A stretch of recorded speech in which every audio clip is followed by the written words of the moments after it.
Well, let's be clear, COVID corruption is a massive problem in South Africa, but we are not alone. Anti-fraud investigators have identified incidents across the planet. In fact, one study suggests the crooks are pretty much everywhere. Let's get the details. Our reporter Michael Marillier joining us in studio for more on this. So, Mike, the study deals with COVID corruption in particular. What exactly does it cover? Yeah, so this was done by a German consultancy firm, Shahan, known as Nemexis, and it looked at COVID corruption across the world, speaking to anti-fraud investigators in around about 58 countries. And as you mentioned, greed has gone viral when it comes to COVID-19, especially when it comes to the response from governments. Let's focus on our stats, Shahan, and we'll take a look at this. So 81% of countries in this particular survey reported PPE fraud. Of course, that's personal protective equipment, Shahan. That's what's supposed to protect the doctors and the healthcare workers.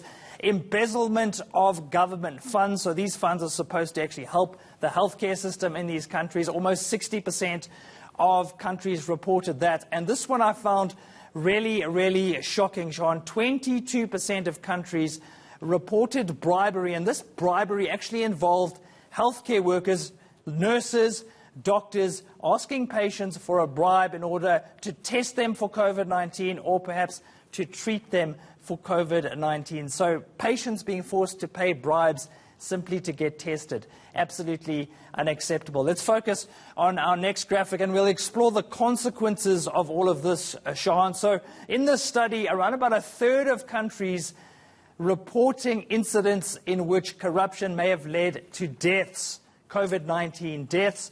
Almost half of countries, roughly 48%, reporting protests or complaints linked to the COVID-19 response by governments. And of course, corruption will feed into those protests. Perhaps the silver lining in all of this, Shahan, we've seen lots of whistleblowers coming out and saying, this is not acceptable. Corruption is not acceptable at any time, but especially during a pandemic. So we saw 46% of countries reporting incidents of whistleblowing during the pandemic. Yeah, that's very worrying, but also very optimistic to see that people are coming out, Mike. So we've seen protests throughout this pandemic, and as you say, corruption scandals will do little to ease our concerns, like right here in South Africa. Absolutely. So during a time like this, we need everyone on the same page, right? We need the health workers to be optimistic, encouraged, well-rested, so that they can look after us all. But I'm afraid allegations of corruption just feed into a toxic environment. So let's focus on our world map, Shahan, and this just gives you an indication of where we're seeing pandemic protests or complaints, many of it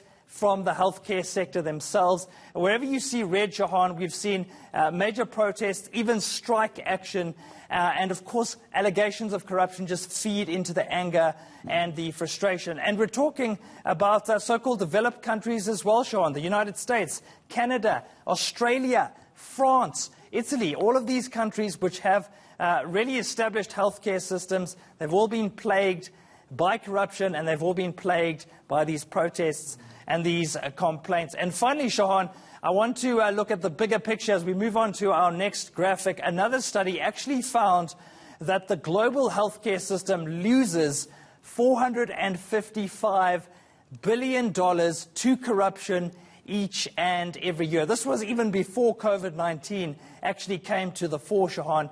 And what's happening is people are losing trust in the system. Another study found that more than 40% of people around the world believe that the healthcare system is corrupt. Imagine that. It's a basic service, Shahan, and many people simply do not trust it. This is a problem not just here in South Africa, around the world. And now we know why there are so many multimillionaires around the world, Mike. There's your facts. Indeed. Thanks for that, Michael Marillier.